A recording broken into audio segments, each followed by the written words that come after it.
Assalamualaikum warahmatullahi wabarakatuh. Pada pertemuan kali ini kita akan melanjutkan materi kita mengenai analisis struktur modal.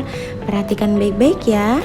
Struktur modal adalah perbandingan antara modal asing atau jumlah hutang dengan modal sendiri. Struktur modal merupakan pertimbangan antara jumlah hutang jangka pendek bersifat permanen, hutang jangka panjang, dan saham preferen serta saham biasa. Terdapat dua macam risiko. Yang pertama, risiko yang terjadi pada perusahaan karena perusahaan tidak menggunakan hutang dalam kegiatan operasi perusahaan. Dan yang kedua adalah risiko yang terjadi pada perusahaan dalam kebijaksanaannya menggunakan hutang dalam kegiatan operasi perusahaan. Faktor-faktor yang mempengaruhi keputusan struktur modal dibagi menjadi 6. Yang pertama, pertumbuhan penjualan masa depan. Yang kedua, stabilitas penjualan, struktur aktiva, sifat manajemen, keadaan pasar modal, dan yang terakhir adalah tingkat pajak yang cukup besar. Menurut konsep cost of capital, struktur modal yang optimal adalah struktur modal yang dapat meminimumkan biaya penggunaan modal rata-rata.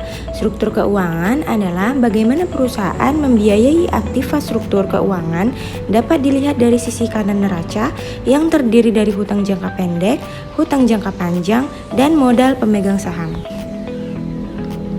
Struktur modal atau kapitalisasi perusahaan adalah pembiayaan permanen yang terdiri dari hutang jangka panjang, saham preferen, dan modal pemegang saham.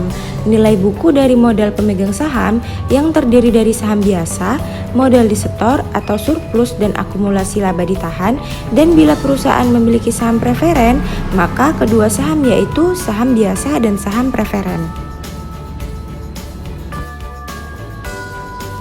Financial leverage adalah penggunaan aset dan sumber daya oleh perusahaan yang memiliki biaya tetap dengan maksud agar meningkatkan keuntungan potensi pemegang saham. Tujuan financial leverage adalah keuntungan yang diperoleh lebih besar dari biaya aset dan sumber dana sehingga meningkatkan keuntungan pemegang saham.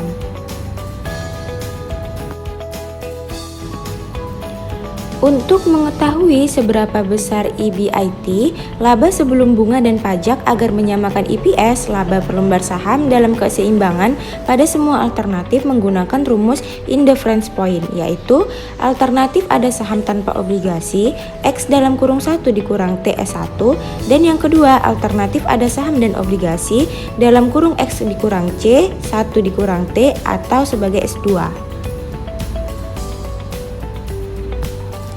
Teori struktur modal dibagi menjadi 3. Yang pertama, struktur modal yang optimum untuk suatu perusahaan.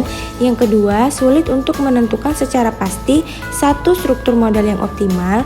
Dan yang ketiga, pemahaman konsep struktur modal membantu manajer keuangan untuk mengidentifikasi faktor utama. Nah, berikut ini ada contoh soal dan latihan yang harus kalian kerjakan. Kerjakan dengan baik dan teliti ya.